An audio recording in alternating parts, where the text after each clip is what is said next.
시대가 매우 빠르게 변하고 있습니다. 인공지능이 사람의 일을 대신하고 있고요. 또 가상 공간에서 친구를 사귀고 있지 않습니까? 또 혼자 밥을 먹고 혼자 여행하고 혼자 늙어가는 것이 전혀 낯설지 않은 세상이 되었습니다. 한국의 1인 가정 비율이 이미 30%를 넘었다고 합니다.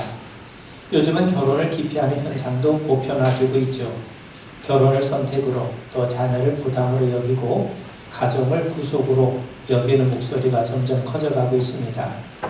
그럼에도 그리스도인들은 흔들리는 세상에서 가정의 소중함을 더욱 절실히 드러내야 될 책임이 있습니다. 왜 그렇습니까? 가정은 하나님이 친히 설계하시고 제정하신 최초의 공동체이기 때문에 그렇습니다. 하나님이 세상을 창조하신 후에 보시기에 좋았더라 라고 말씀하시죠.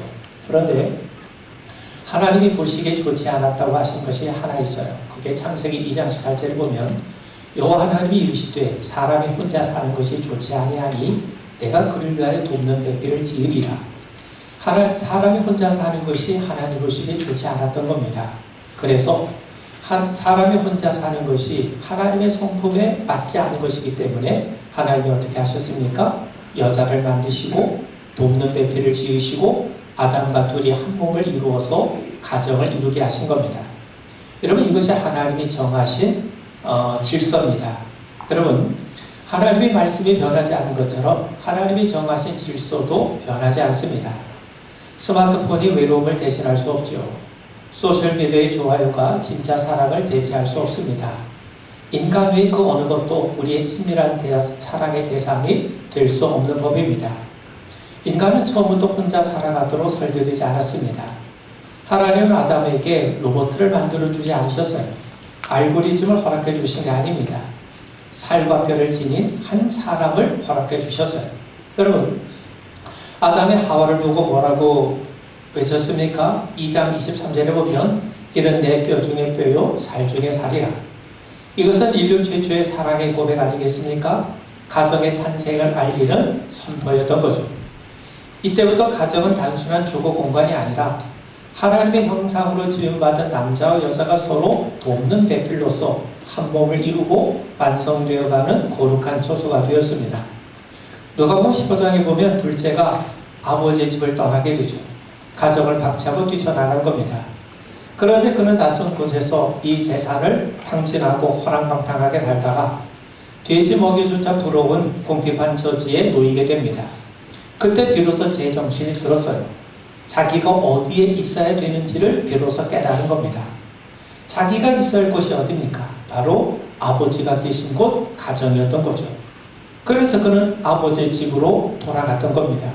여러분, 우리도 마찬가지 아닙니까? 세상에 아무리 근사하고 화려한 것처럼 보이지만 우리가 정작 있어야 할 곳은 바로 하나님이 허락하신 우리의 가정인 겁니다. 여러분, 가나안 정복의 여정을 마치고 이제 여호수아가 온 백성을 세겜에 모이게 해요. 그리고 그는 이 백성들 앞에 단호하게 선언합니다. 오늘 본문에 보시면 너희들 섬길 신을 선택하라는 거예요. 너희들이 좋아하는, 너희들이 따르고 싶은 신들을 선택하라. 그렇지만 오직 나와 내 집은 여호와를 섬기겠노라. 나와 내 집은 하나님만 섬기겠다고 다짐하고 있는 거죠. 여러분, 이것은 단순히 개인의 신앙의 고백이 아닙니다. 온 이스라엘 백성들의 가정들이 오직 하나님을 섬기는, 오직 하나님의 다스림 안에 거하기를 원하시는 바로 이 하나님의 약속, 하나님의 언약을 자신의 신앙의 고백과 다짐으로 선포하는 겁니다. 여러분, 앞서 간단하게 언급했던 것처럼 하나님이 설계하신 최초의 공동체는요, 국가도 아니었고 교회도 아니었고 학교도 아니었습니다. 바로 가정입니다. 하나님은 당신의 형상으로 지음받은 이 남자와 여자가 가정에서 한 몸을 이루므로 하나님의 영광을 드러내며 살기를 원하셨던 거죠. 그렇다면 여러분, 하나님을 섬기는 가정은 어떤 모습인가? 저는 세 가지를 여러분들과 함께 같이 나누고자 합니다. 앞서 간단하게 언급했던 것처럼 창세기 2장 18절의 말씀을 한번 읽어보면 여호와 하나님이 이르시되 사람이 혼자 사는 것이 좋지 아니하니 내가 그를 위하여 돕는 배필을 지으리라. 부부는 서로 돕는 배필을 하는 거예요. 아내만 남자의 돕는 배필이 아니라 남자 역시 아내에게 돕는 배필이 되어야 한다는 거죠. 여기서 돕다는 말은요, 에제르라고 하는데 이건 단순하게 조력해준다는 차원이 아닙니다. 하나님께서 이스라엘 백성들을 도우실 때 사용된 말이 바로 이 에제르. 그래서 나의 도움이 어디서 오는가? 나의 도움이 천지를 창조하신 여호와에게서로다. 하나님만이 우리의 진정한 도움이 되신다는 거죠. 그런 의미에서 돕다는 말은요, 강한 자가 약한 자를 일으켜 세우는 바로 그런 도움이에요. 하나님께서 이스라엘 백성들을 도우시는 것처럼 부부는 서로를 그렇게 도우며 살라고 하나님이 허락해 주신 인생의 배필임을 우리가 분명하게 믿으셔야 됩니다. 뿐만 아니라 서로 돕는 배필이라고 했는데, 배필이라는 말도 마찬가지입니다. 배필이라고 하는 말의 원래의 뜻은 그를 향해 마주 본다는 뜻입니다. 같은 방향을 서로 바라보는 것이 아니라 서로의 얼굴을 마주 본다는 의미죠. 여러분, 우리가 서로를 도우려면 서로를 바라봐야죠. 엉뚱한 데를 바라보면서 상대를 내가 도울 수 있겠습니까? 그럴 수 없어요. 내가 상대를 바라보지 않고 어떻게 내가 상대의 약함을 도울 수 있겠습니까? 서로 얼굴을 마주 봐야 그래야 서로가 약함을 알게 되고 서로가 도울 수 있게 되는 거죠. 그런 의미에서 배필이란 무슨 말입니까? 서로 얼굴을 마주 보면서 상대의 빈자리를 채워주는 그런 존재라는 거예요. 그런 의미에서 여러분, 돕는 배필이라는 말은 부부는 뭡니까? 경쟁자가 아닙니다. 서로 돕는 상호 보완의 동역자라는 사실을 우리 분명하게 알게 되길 바랍니다. 그렇다면 여러분, 하나님께서 왜 아담에게 하와를 돕는 배필로 허락하셨습니까? 하나님이 아담에게 맡기신 일이 뭡니까? 이 에덴을 잘 돌보라는 겁니다. 이 에덴을 잘 돌보면서 하나님을 섬기라는 거죠. 자, 그런데 아담 홀로 에덴 동산을 지키는 것이 역부족이에요. 남자 혼자 하나님을 섬기는 것이 쉽지 않습니다. 오늘 말씀에 근거하면 남자 혼자 가정을 세워가기가 역부족이라는 거죠. 그래서 하와를 돕는 배필로 허락하신 겁니다. 여러분, 어떤 남자가 저 언덕 위로 수레를 끌고 올라가요. 근데 힘이 붙여요. 그때 여자가 뒤에서 밀어줍니다.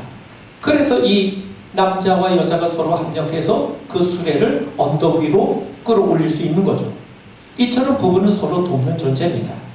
남편은 아내의 도움을 받아야 함과 동시에 아내를 도와야 합니다. 아내 역시 남편의 도움을 받아야 함과 동시에 남편을 도와줘야 합니다. 아담과 하와 사이에 위계 질서가 있다는 말이 아닙니다. 아담과 하와는 그런 남녀의 기능적인 질서 안에서 서로 한 마음, 한 뜻, 한 몸을 이루어서 에덴을 지켜야 되고 하나님을 섬겨야 되는 거죠.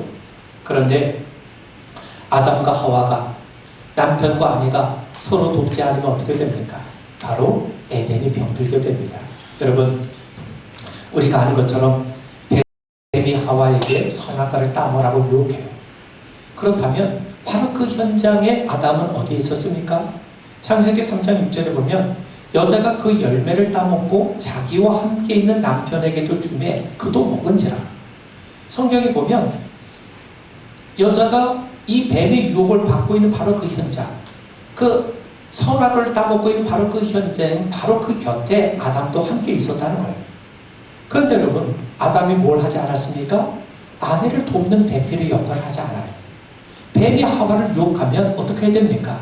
아담은 그때 하나님의 말씀을 일깨워 주어서 아내가 뱀의 유혹에 넘어가지 않도록 아내를 제지하고 아내를 돌봐야 마땅하지 않겠습니까?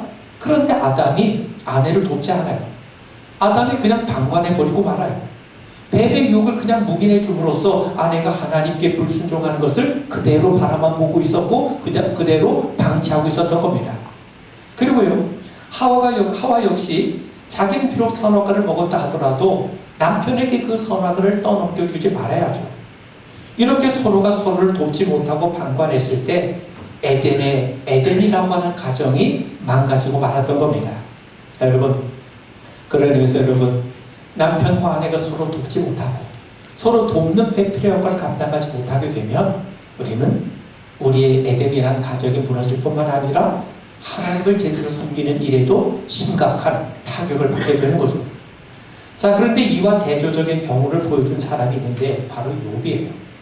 욥은 하루아침에 모든 걸 잃었습니다. 재산도 잃었고 자녀도 잃었고 건강도 잃고 재 가운데 앉아 그릇 조각으로 온몸의 종기를 긁는 그런 처지가 되고 말았습니다. 바로 그때 사단이 하나님께 요청을 해요. 욥기 2장 5절에 보면 이제 주의 손을 펴서 그의 뼈와 살을 치소서. 그리하면 틀림없이 주를 향하여 욕하지 않겠나이까. 여러분, 사단은 지금 하나님께 욥의 살과 뼈를 치게 해달라는 거예요. 자, 욥의 살과 뼈를 치면 그때 욥이 하나님을 저주하고 원망하며 죽지 않겠느냐. 자, 여기 보면 마치 욥의 몸이 욥의 살과 뼈가 공격의 대상인 것처럼 보이지만 사실 이 말은요, 욥의 아내를 치겠다는 말이에요. 욥의 뼈와 살은 곧 욥 자신을 나타내기도 하지만 사실 욥의 아내를 의미하는 말이기도 합니다. 왜 그렇습니까? 여러분, 아담도 하와를 내 뼈와 내 살이라고 하지 않았습니까? 부부는 한 몸이죠. 그러니까 이 남편은 아내의 뼈와 살이고 아내는 남편의 뼈와 살이에요. 그래야 한 몸이라고 할 수 있지 않겠습니까? 그렇다면 사단은요, 욥의 몸을 공격하는 거라기보다는 욥의 아내를 공격하는 것이라고 우리가 이해할 수 있는 거죠. 자, 욥기 2장 9절을 보면 그의 아내가 그에게 이르되 당신이 그래도 자기의 온전함을 굳게 지키겠느냐? 하나님을 욕하고 죽어라. 여러분, 이 말은 욥의 아내가 지금 사단의 공격을 받고 있다는 거예요. 욥의 아내 역시 고통 가운데 처해 있다는 겁니다. 여러분, 아담을 넘어뜨리기 위해서 하와를 유혹한 것처럼 지금 사단은 욥을 넘어뜨리기 위해서 그의 아내를 먼저 유혹했고 그의 아내를 먼저 넘어뜨렸다는 겁니다. 뱀에게 넘어간 하와처럼 욥의 아내 역시 지금 사단에게 넘어졌어요. 그리고 뱀에게 넘어진 하와가 아담을 시험했던 것처럼 지금 사단에게 넘어진 이 욥의 아내가 지금 남편을 시험하고 있지 않습니까? 자, 여러분, 하와가 어떻게 했습니까? 내가 선악과를 따먹었으니 당신도 선악과를 따먹으라는 거예요. 나도 하나님 앞에 범죄했으니 당신도 하나님 앞에 범죄하라는 거예요. 그렇다면 욥의 아내는 뭐라고 했습니까? 내가 지금 이렇게 힘드니 당신도 하나님을 욕하고 저주하라는 것 아니겠습니까? 자, 그런데 아담과 욥 사이에 중요한 차이가 있어요. 아담은 넘어졌지만 욥은 넘어지지 않았다는 거예요. 아내는 그에게 하나님을 저주하라고 그래요. 하나님을 욕하고 죽으라고 그래요. 그러다 욥이 어떻게 반응합니까? 그 아내 말대로 하나님을 저주했습니까? 그렇지 않죠. 욥기 2장 10절에 보면 그가 이르되 그대의 말이 한 어리석은 여자의 말 같도다. 우리가 하나님께 복을 받았은즉 화도 받지 아니하겠느냐 하고 이 모든 일에 욥이 입술로 범죄하지 아니하니라. 여러분, 욥은 넘어가지 않았어요. 욥은 선악과를 따먹지 않았어요. 욥은 하나님을 저주하지 않았어요. 그렇다고 아내를 정죄하지도 않습니다. 그는 고통 중에서도 돕는 배필로서 자신의 아내와 가정을 지켰던 거죠. 그렇게 가정을 지켰더니 하나님께서 어떻게 하십니까? 훗날 그에게 갑절의 복을 허락해 주지 않으십니까? 여러분, 우리는 한나를 잘 압니다. 아이를 낳지 못해요. 당시 사회에서 아이를 낳지 못한다는 것은 사회적인 수치였죠. 여인의 존재 가치를 허물어뜨리는 아주 깊은 상처 아닙니까? 설상가상 한나는 남편의 다른 아내였던 분이나로부터 마음이 격동될 만큼 무시를 당하고 있었어요. 그런데 남편 엘가나가 어떻게 합니까? 한나에게 어떻게 대했습니까? 아이를 낳지 못한 여인이라고 무시하지 않아요. 오히려 아이 있는 아내보다 아이 없는 한나를 더 귀하게 대접합니다.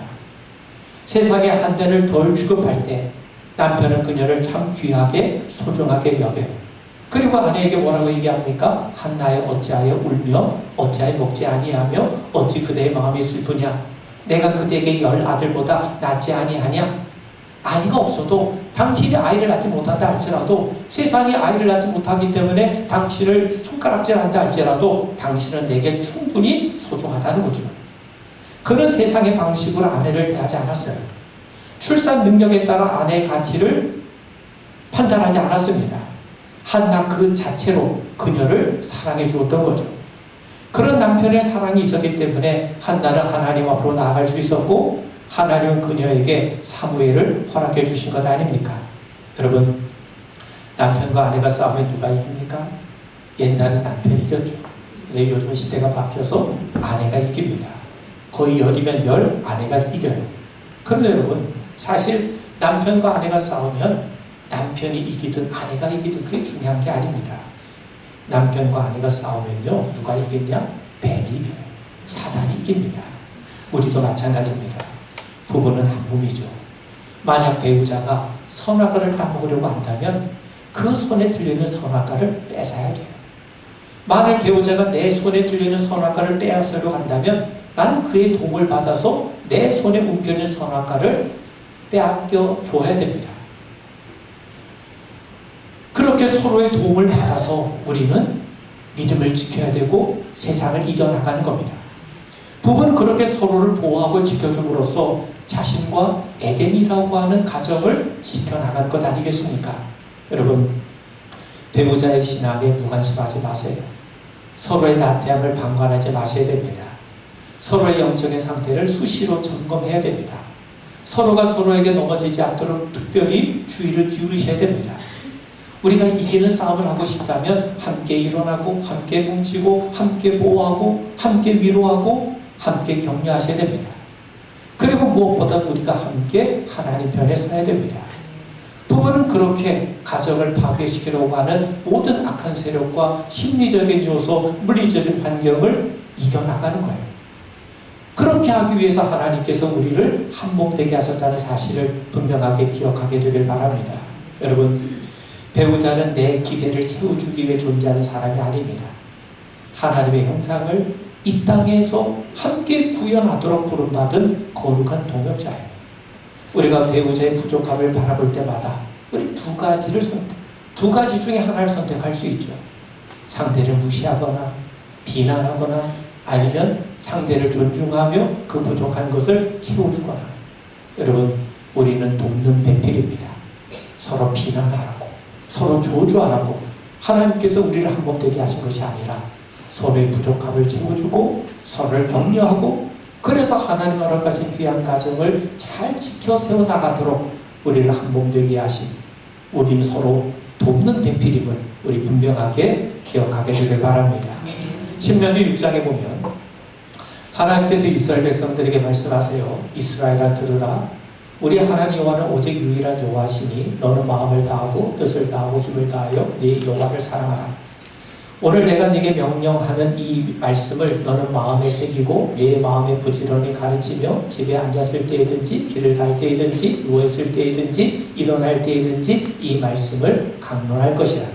여러분, 유명한 쉐마의 말씀이죠. 쉐마는 들으라는 거예요. 이 말씀은 유대신앙의 심장과도 같습니다. 유대 사람들 매일같이 이 말씀을 함께 낭송해요. 그렇다면 이 말씀, 이 쉐마의 명령을 하나님이 누구에게 주셨습니까? 제사장에게 주신 게 아니에요. 교사에게 주신 게 아니에요. 부모에게 주셨어요. 그렇다면 이 명령을 수행해야 되는 곳이 어디입니까? 성전이 아닙니다. 회당이 아닙니다. 바로 가정이에요. 그러면 언제 이 명령을 수행하라고 말씀하십니까? 오늘 그 신명기 6장 7절을 보면 집에 앉았을 때이든지 길을 갈 때이든지 누워있을 때이든지 일어날 때이든지 하나님을 가르치라는 거죠. 여러분, 이거는요 삶의 모든 순간을 의미하지 않습니까? 집에 있을 때, 길을 갈 때, 누워있을 때, 일어날 때, 이게 바로 우리들의 삶의 모든 순간이죠. 그러니 매일 매 순간 기회가 있을 때마다 자녀들에게 하나님 가르치라는 거죠. 그러므로 신앙교육은요 교회학교 교사의 이전에 매일 삶 속에서 우리 부모가 감당해야 될 중요한 소명임을 믿으셔야 됩니다. 하나님은 자녀들에게 부지런히 하나님을 가르치라는 거예요. 부지런히 가르치라는 겁니다.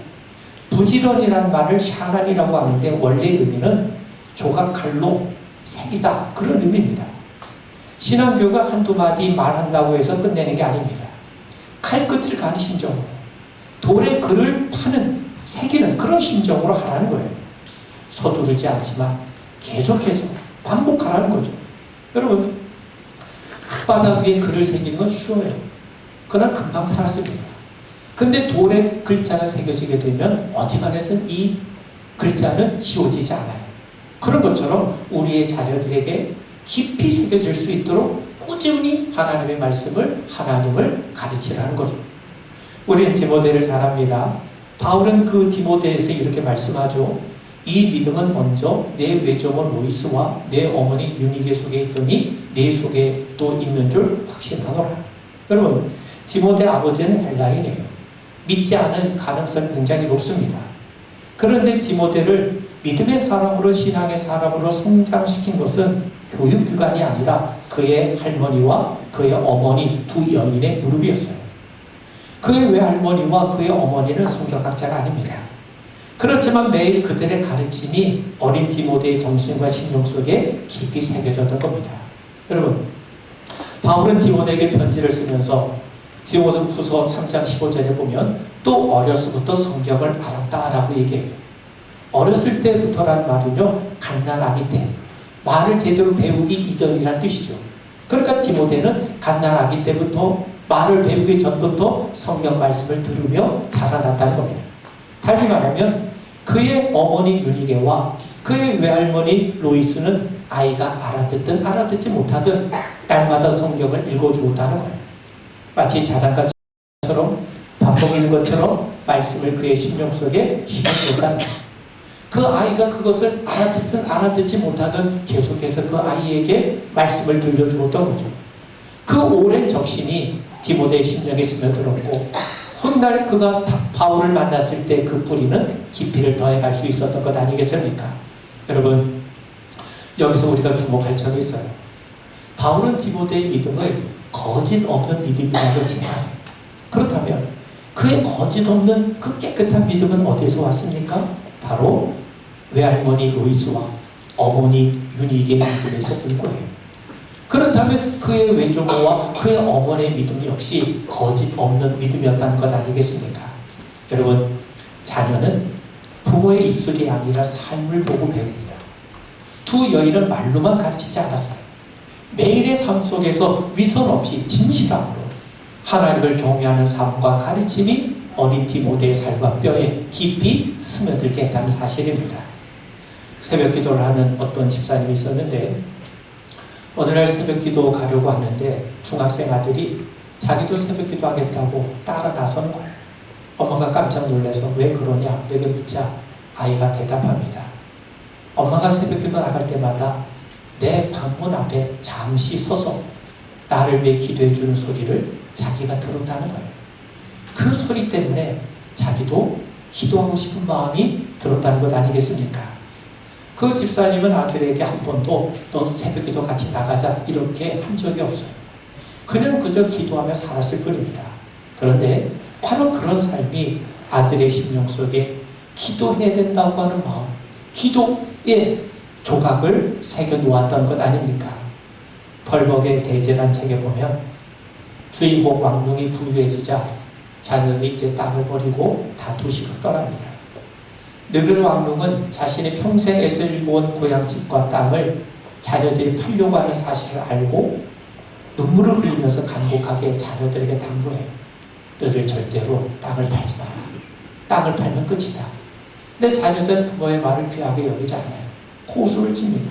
왜냐하면 이미 도시 생활에 적응했고 그 도시의 맛을 들였고 그리고 이미 부모의 땅을 팔기로 결정했기 때문이죠. 작가는 이 장면을 통해서 우리에게 묻고 있는 겁니다.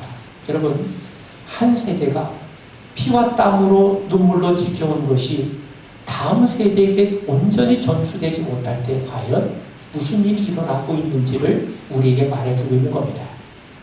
이 작품은 가정이라고 하는 것은 단순히 자녀들에게 재산을 물려주는 것이 아니라 삶의 뿌리, 삶의 가치, 참된 인생의 가치를 자녀들에게 물려줘야 되는데 그걸 우리가 제대로 전수하지 못할 때 우리가 그 가치를 그 신앙의 귀한 유산을 우리의 자녀들에게 제대로 전수해 주지 못할 때 다음 세대는 길을 잃고 방향을 잃고 표류할 수밖에 없다는 것을 우리에게 깨워줍니다.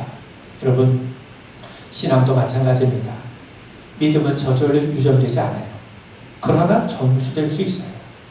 신앙을 전수하는 가장 강력한 통로는 바로 부모와 가정입니다. 하나님은 신앙의 전수를 제사장에게만 맡기지 않으셨어요. 매일의 식탁에서, 잠들기 전 이불 속에서, 매일 매순간 부모가 자녀에게 가르칠 것을 우리에게 당부하십니다. 그러면서 여러분, 자녀들의 신앙에 무관심하지 마세요. 자녀들의 신앙은 남이 책임져 주는 것이 아닙니다. 자녀들의 신앙을 수시로 확인하십시오. 부모의 가장 중요한 사명은요, 우리가 낳은 하나님의 형상인 자녀들에게 하나님을 가르쳐 주는 거예요. 그걸 위해서 우리는 일어서야 됩니다. 그들을 위해서 기도하고 당장 결단할 수 있어야 됩니다. 시편에 보면 우리의 자녀가 하나님이 우리에게 맡겨주신 기업이라고 말씀하지 않습니까? 여러분, 세상에는요, 내가 사업해서 성공하면 그것을 칭송하고 그걸 인정해 주지만 하나님 그걸 바라보지 않으세요. 하나님이 원하시고 하나님이 판단하신 기준은 하나님이 우리에게 허락하신 자녀들을 과연 얼마나 우리가 하나님의 사람으로 온전하게 생각하는가, 하나님은 그걸 따지시고 그걸 바라보신다는 겁니다. 마지막으로요, 사무엘하 6장에 보면 뜻밖의 한 사람이 등장하는데 오벳 에돔이라는 사람이에요. 오벳 에돔은 이스라엘 사람이 아닙니다. 오벳 에돔이란 뜻이 에돔을 섬기는 사람이란 뜻입니다. 그런데 그는 이방 사람임에도 불구하고 역설적으로 에돔 신을 섬기는 것이 아니라 이스라엘 하나님을 뜨겁게 섬기는 사람이 되게 됩니다.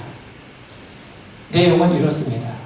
다윗이 전국의 안정을 이룬 다음에 하나님의 언약궤를 예루살렘으로 옮기려고 해요. 당시 언약궤는 아비나답의 집에 보관되어 있었어요. 그래서 다윗은 3만의 병력과 온갖 악기를 동원해서 언약궤를 예루살렘으로 모셔오려고 합니다. 그런데 뜻하지 않은 일이 발생합니다. 그 당시 이 법궤를 수레에 싣고 옮겼는데 소들이 놀랐던지 뛰는 바람에 이 수레에 놓인 언약궤가 흔들려요. 그러자 우사라는 사람이 손을 내밀어 언약궤를 붙잡았고 하나님께서 그 일에 진노하셔서 그 자리에서 그를 죽이신 사건이 발생합니다. 그러자 다윗이 두려움에 사로잡혀서 언약궤를 예루살렘으로 모시는 일을 중단하게 되죠. 그리고 언약궤는 가장 가까이 있었던 한 사람 집에 맡겨졌는데 그 언약궤를 맡은 사람이 누구냐면 오벳 에돔이에요. 여러분, 방금 한 사람이 언약궤를 잘못 손을 냈다가 즉사했어요. 그리고 이스라엘 왕조차 두려워서 발길을 돌렸습니다. 근데 그 언약궤가 바로 여러분 집안으로 들어오고 있다면 얼마나 두렵겠습니까? 그런데 오벳 에돔은 두려워하지 않았어요. 피하지 않았습니다. 그 언약궤를 자신의 집으로 기쁘게 맞아들여요. 결국 하나님을 자신의 집으로 영접했다는 거죠. 하나님을 자신이 모시기로, 섬기기로 결심했다는 것 아닙니까? 그런데 결과가 어떻게 되었는가? 사무엘하 6장 11절에 보면 여호와의 궤가 가드 사람 오벳 에돔의 집에 석 달을 있었는데 여호와께서 오벳 에돔과 그의 온 집에 복을 주시니라. 여러분, 하나님께서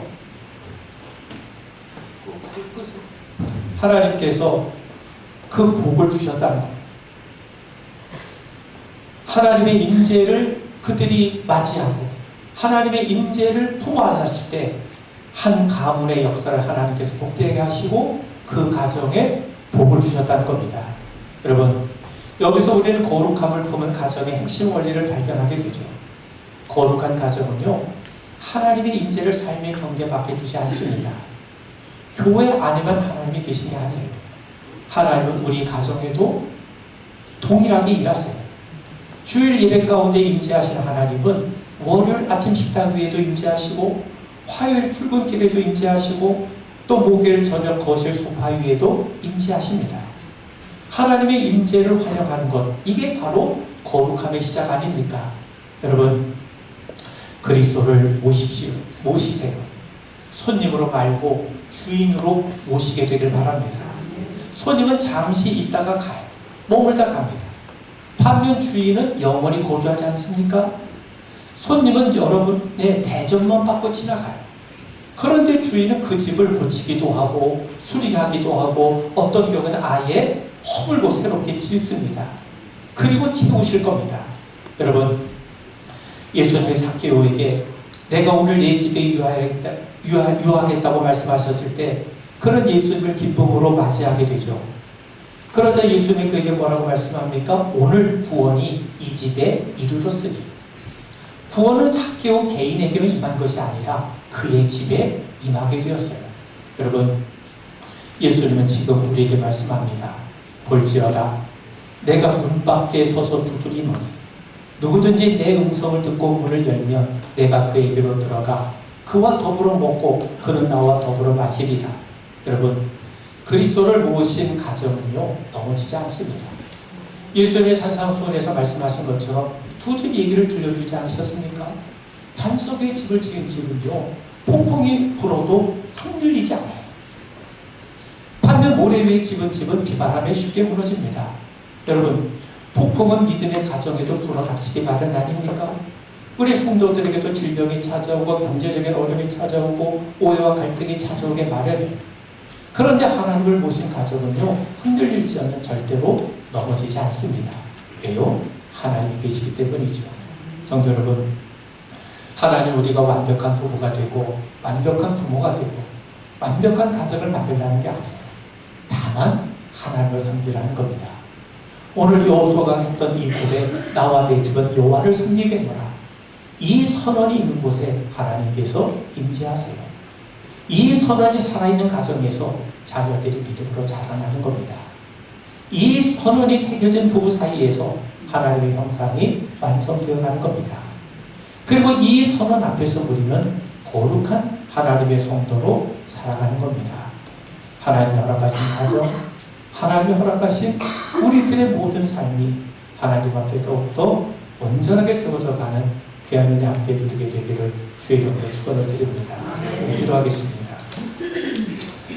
성령님 오늘 우리 가운데 임재하셔서 하나님 온전히 섬기며 하나님 기뻐하며 하나님 즐거워하는 우리들의 성도 되게 하시옵고 우리 모두가 모든 배필로서의 역할을 잘 감당할 뿐만 아니라 우리의 자녀들에게 좋은 신앙의 본이 되는 우리 하나님을 잘 드러내는 신실한 주의 백성 되게 하옵소서. 예수님으로 만들어가는 자리 기도하옵나이다. 아멘.